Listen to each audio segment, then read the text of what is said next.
walked into the Bears' cave, slapped it, and handed it a mirror. With relentless rhythm, he blasted Trump's latest avalanche of controversies, calling out the chaos, the contradictions, and the cult-like loyalty that seems to follow the former president like a shadow at high noon. This wasn't your typical jab at the orange-tinted enigma. Kimmel brought out the flamethrower and turned the studio into a 5-alarm roast zone. One of the most scorching moments came when Kimmel addressed Trump's endless stream of lawsuits, court appearances, and headline-hogging scandals. At this point, he quipped, Trump spends more time in court than Judge Judy. The audience erupted not just because it was hilarious, but because, frankly, it felt true. The former president has become such a courtroom regular that legal analysts joke about issuing him a punch card. 10 hearings and your 11th indictment is free. Kimmel's brilliance wasn't just in the punchlines, it was in the way he weaved the madness into a coherent narrative. He connected the dots between Caroline Leavitt's staunch defenses and Trump's ever-growing mountain of legal baggage, creating a tapestry of absurdity that was as informative as it was entertaining. In a world where political spin is everywhere, Kimmel's comedy felt like a spotlight cutting through fog.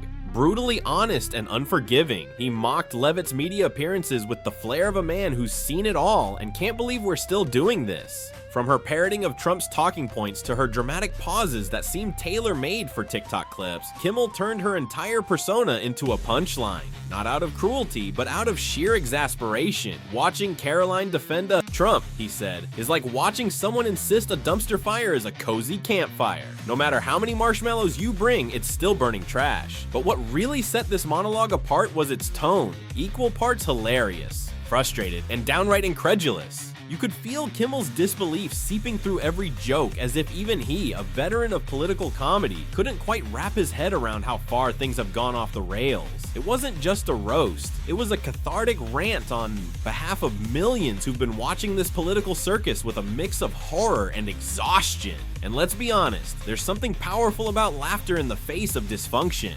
Kimmel knows that comedy can be a weapon, and on this night, he wielded it like a scalpel, not just to entertain, but to provoke, to challenge, to strip away the performance and expose the chaos lurking beneath. His monologue wasn't about partisanship. It was about truth, absurdity, and the maddening spectacle of a political machine that seems to have broken every rule and still demands applause. He even addressed the elephant in the room, the bizarre devotion some followers show Trump despite the ever-growing list of legal and ethical red flags. If Trump walked into a burning building and blamed the fire on windmills, Kimmel said, they'd bring him marshmallows and ask if he wants s'mores. It was savage, it was hilarious, and it was disturbingly accurate. Caroline Leavitt, for her part, may brush off the jokes as just another example of liberal media bias, but even the most hardened political operatives had to admit, Kimmel hit his mark. His takedown was sharp, calculated, and unflinching.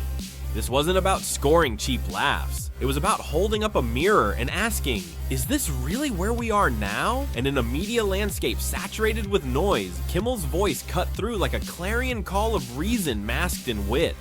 His monologue went viral, shared across social media platforms with captions like, finally someone said it, and comedy with a conscience. It resonated not just because it was funny, but because it felt like the collective exhale of a public that's been holding its breath for far too long. In the aftermath, political commentators tried to spin it, some calling it unfair, others labeling it brave. But the truth is, comedy has always had a role to play in holding power. Accountable. From George Carlin to Jon Stewart, the best comedians have always dared to say what others won't, and Jimmy Kimmel, on this particular night, stood proudly in that tradition. He didn't just roast Caroline Leavitt and Donald Trump. He eviscerated the entire theater of denial, deflection, and distortion that so often passes for political discourse these days. And in doing so, he reminded us of the power of comedy not just to entertain, but to enlighten, and to strip away the spin and reveal the madness for what it is. So yes, buckle up, folks, because if this monologue is any indication, Jimmy Kimmel isn't just here to tell jokes. He's here to shine a spotlight on the absurdity of our political moment, one scathing punchline at a time. And whether you agree with him or not, one thing's for sure, he's not backing down, not now. Not ever. And judging by the thunderous applause echoing from his studio that night, neither is his audience.